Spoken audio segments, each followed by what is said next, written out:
Hi everyone, good morning. कैसे हैं आप लोग? सुबह के 8:18 हो रहा है, 19 मिनट हो गया। आप चलिए, ठीक है, अच्छी बात है। और डेट है आज 29 तारीख, दिन है सैटरडे का। कल फ्राइडे था। आप लोगों ने ट्रेड किया होगा, बहुत ज़बरदस्त का माहौल था। दिन भर थोड़ा वेट बोरिंग था, बट आफ्टर जो सेकेंड आवर है, वो एक अच्छा खासा एक मूव मार्केट में मिला हम लोगों को, ठीक है। तो चलिए अब हम लोग शुरू करते हैं। थोड़ा लंबे टाइम फ्रेम पे बैंक निफ्टी को देखें कि बैंक निफ्टी अपने को लग क्या रहा है, ठीक है। और बैंक निफ्टी के लिए मैंने क्यों बोला है कि भाई ये 44,000 मुझे लग रहा है, वो मैं अभी आपको बताऊंगा, ठीक है। तो जब आप यहाँ पे मंथली टाइम फ्रेम करते हैं, ये इधर यहाँ देखिए। अगर आप यहाँ पे मंथली टाइम फ्रेम करते हैं, तो आपको दिखेगा कि मार्केट में ये जो लाइन है, ये सॉरी, ये जो चार्ट है अपना, वो कहाँ पे क्लोजिंग दिया है? 43,233 का, है ना।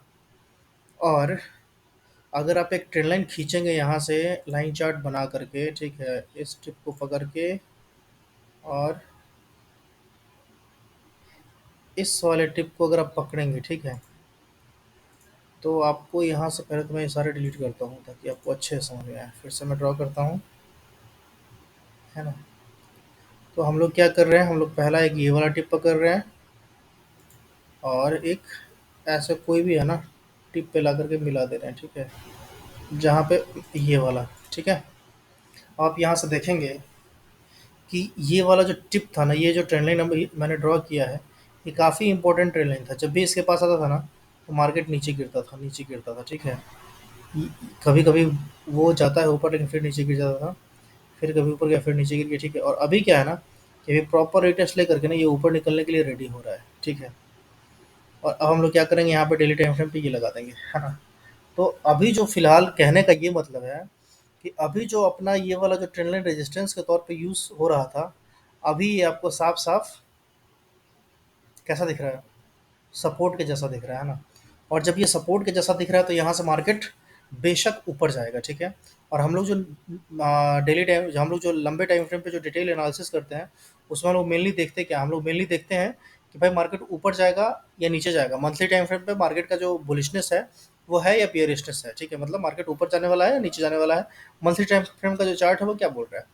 तो अभी आपके हिसाब से जो मंथली टाइम फ्रेम का जो चार्ट बोल रहा है, वो मुझे ऐसा बोल रहा है कि मार्केट को कम से कम 44,246 के ऊपर क्लोजिंग देना ही देना चाहिए, ठीक है। उसके पीछे का रीज़न क्या है?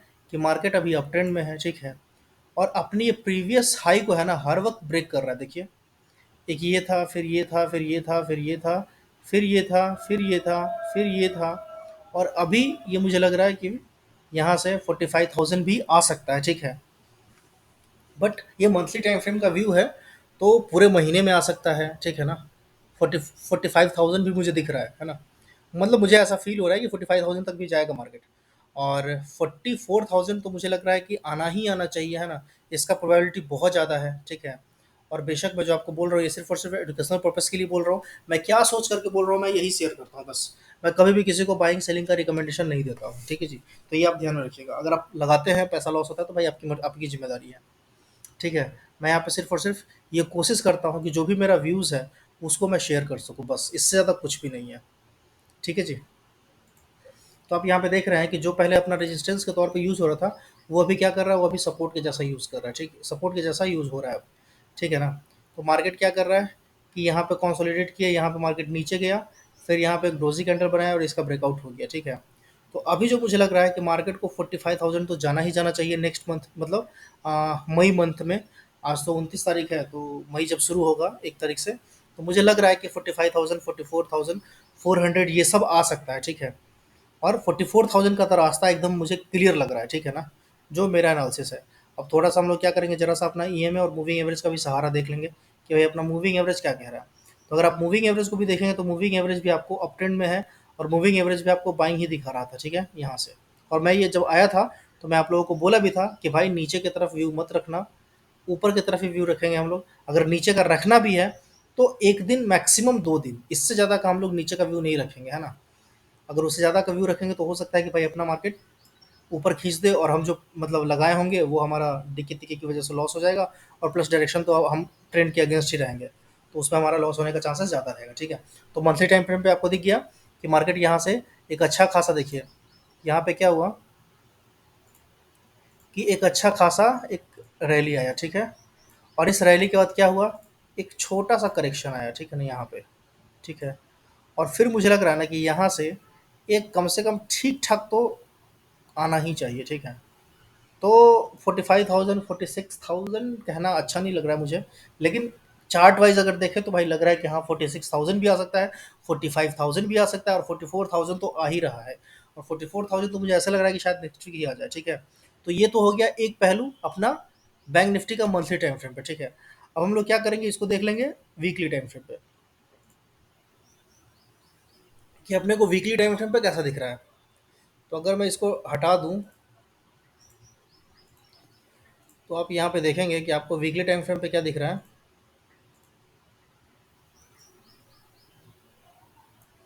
ये एक अच्छा वाला ट्रेंड लाइन था। देखिए मैं आपको ड्रॉ करके बताता हूँ, और यही सब चीज़ सीखना चाहिए। ये एक अच्छा वाला ट्रेंड लाइन था, इसका ब्रेकआउट हुआ, अच्छा खासा एक रैली हुआ, ठीक है? फिर यहाँ पे क्या हुआ, फिर यहाँ पे एक ट्रेंड लाइन फॉर्म हुआ, ठीक है? फिर इसके ब्रेकआउट पे है ना एक अच्छा खासा रैली अपने को मिलना चाहिए, ठीक है? तो 44,000 तो मुझे साफ साफ दिख रहा है, क्योंकि जो इसका नेक्स्ट स्टॉपेज है वो 44,000 ही लग रहा है। तो 44,000 तो लग रहा है कि भाई वीकली टाइम फ्रेम पे एक वीक के अंदर इसी अगले वीक में आना ही आना चाहिए, ठीक है? और सबसे खास बात क्या है कि अपने को यहाँ पे एक रेड वाला है ना वीक मिल चुका है, ठीक है, ये वाला। तो अपने को एक रेड वाला वीक मिल चुका है, यानी कि इसमें फ्रेश बाइंग हुई है, ठीक है? अब इसमें फ्रेश बाइंग हुई है, अगर आप F I I D I का भी डेटा देखेंगे तो एफ आई और डी आई है ना बहुत तगड़ा वाला बाइंग किया है, ठीक है? मतलब पूरे महीने में है ना, मेरे ख्याल से जनवरी से लेकर के अभी तक है ना, किसी एक दिन है ना एफ आई आई ने 3,000 करोड़ से ऊपर का बाइंग नहीं किया है।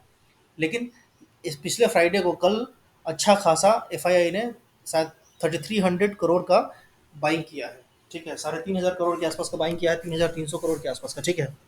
तो ये सब भी मुझे क्या बता रहा है कि भाई मार्केट में थोड़ा सा बुलिशनेस व्यू आ चुका है ना?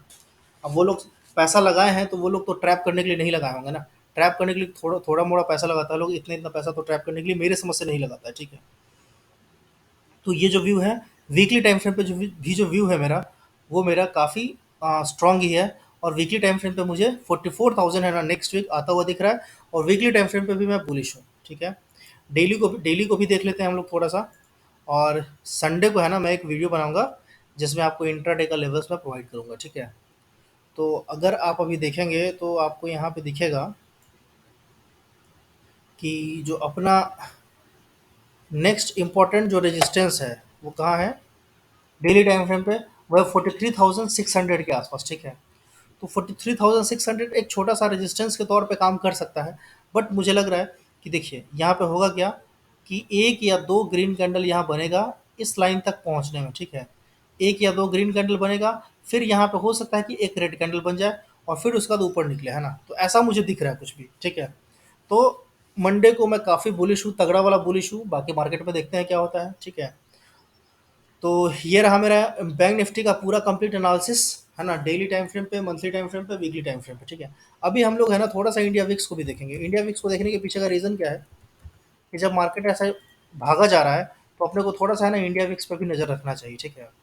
अब इंडिया विक्स पे अगर आप नज़र रखते हैं तो आपको एक चीज़ दिखेगा क्या, कि आप यहाँ पे देखेंगे ना इस जोन में, कि यहाँ से लेकर के यहाँ तक के जोन में है ना, क्या है, सिर्फ विक बन रहा है ना। बॉडी बहुत कम बार बना है, ठीक है? ये बॉडी बहुत कम बार बना है, ठीक है? और जब भी बॉडी बना है तो ये सक करके बहुत तगड़ा वाला ऊपर गया है यहाँ से, ठीक है? लेकिन अभी क्या है, कि अभी यहाँ पे क्या किया, कि यहाँ पे कंसोलिडेट किया, कंसोलिडेट करने के बाद फिर क्या हुआ कि यहाँ पे ब्रेकडाउन हुआ है, ठीक है? तो अभी थोड़ा सा मुश्किल भी लग रहा है, क्योंकि ये जो लेवल है ना 10.42 का, ठीक है? मुझे ऐसा लग रहा है कि 10.4 के आसपास जैसे ही आएगा ना अपना इंडिया विक्स, ठीक है, तो थोड़ा सा तो मार्केट में कुछ हाल आएगा, हो सकता है कि वो गैप अप में आ जाए, ठीक है? लेकिन उसके बाद है ना यहाँ पे आपको देखने को मिलेगा कि हो सकता है कि यहाँ से ना अगर इंडिया विक्स ऊपर की तरफ भागा तो मार्केट नीचे गिर जाएगा, है ना? तो अपने को ये हमेशा ध्यान में रखना है कि अपने को अलर्ट रहना है, समझ गए ना? अगर आप अलर्ट नहीं रहेंगे तो इंडिया विक्स क्या है कि आपको खतरे की घंटी बता रही है, ठीक है? इंडिया विक्स आपको खतरे की घंटी बता रही है। अगर ये गैप डाउन हो गया, तो अगर ये गैप डाउन होगा तो अपना वो मार्केट गैप अप होगा। और ये जैसे ही गैप अप होगा ना, मार्केट अपना जैसे ही गैप अप होगा तो फिर एक रिट्रेसमेंट आएगा, और ये जब गैप डाउन होगा तो इस लेवल पे जो है इसका सपोर्ट लेवल है, ठीक है? यहाँ से है ना फिर एक मार्केट में जो इंडिया विक्स है आपका ऊपर खींचेगा। तो इंडिया विक्स अगर ऊपर खींचेगा तो क्या होगा, अपना मार्केट नीचे गिरेगा। तो ये अपने को ध्यान रखना है कि हम लोगों को ये हमेशा, अगर हम मतलब बैंक निफ्टी का ट्रेड करेंगे तो इंडिया विक्स पे अपना ध्यान रहना ही रहना चाहिए, ठीक है ना। तो यही मेरा कुल मिला करके बोलना था कि इंडिया विक्स थोड़ा सा है ना, मतलब हम लोगों को डरा रहा है, ठीक है, कि यहाँ से है ना कभी भी बाइंग प्रेशर आ सकता है। अगर यहाँ से बाइंग प्रेशर आएगा तो उधर सेलिंग प्रेशर होगा, ठीक है। मतलब ये तो वोलेटिलिटी बताता है बेसिकली, बाइंग प्रेशर तो नहीं बोलना चाहिए, है ना। तो ये आपको वोलेटिलिटी बताता है कि पैनिकनेस, कि अगर यहाँ पे आएगा तो फिर बाउंस तो एक मारेगा ऊपर की तरफ, क्योंकि आप देख रहे हैं ना कि सारा विक्स ही विक्स है यहाँ पे, सिर्फ विक है बस, बॉडी बहुत कम फॉर्म हुआ हुआ है। यानी कि ये ऐसा रेंज है जहाँ से इंडिया विक्स ऊपर की ओर शूट करता है, ठीक है, जहाँ से ऊपर की ओर शूट करता है। तो ये ऊपर की ओर शूट करेगा तो अपना मार्केट नीचे की तरफ गिरेगा। तो इसलिए मैं बोल रहा हूँ कि थोड़ा सा अलर्ट रहना है, ठीक है, बस और कोई बात नहीं है। बाकी आप चल सकते हैं, आप यहाँ पे देखेंगे तो ये वाला जो वीक है, ये पर्टिकुलर ये कहाँ तक आया हुआ है, 10.16 तक आया हुआ है, ठीक है। तो अगर देखा जाए तो अगर इसको आप थोड़ा सा और वो कीजिएगा तो आप यहाँ तक भी अपना सपोर्ट मान सकते हैं, ठीक है, कि भाई 10.18 तक आएगा तो भी ठीक है। तो अगर यहाँ से अगर इंडिया विक्स यहाँ तक आया, ठीक है ना, तो मेरे को लगता है कि उधर है ना 44,000 टच हो जाएगा। लेकिन जैसे ही 44,000 टच होगा तो एक इधर से फिर नीचे की तरफ शूट करेगा, ताकि फिर इंडिया विक्स को है ना मौका मिले गिरने का, तभी तो मार्केट बढ़ेगा, ठीक है। आप ये होप मैं साथ ये जो बोल रहा हूँ आपको समझ में आ रहा होगा, ठीक है ना। तो चलिए हम लोग इस वीडियो को क्लोज करते हैं यहीं पे, मिलते हैं हम लोग नेक्स्ट वीडियो में। एक मैं धमाकेदार स्ट्रैटेजी लाने वाला हूँ आप लोगों के लिए कल शाम को, ठीक है। तो देखेंगे उसको भी कि कैसा रहता है वो। चलिए फिर मिलते हैं हम लोग, bye, take care, have a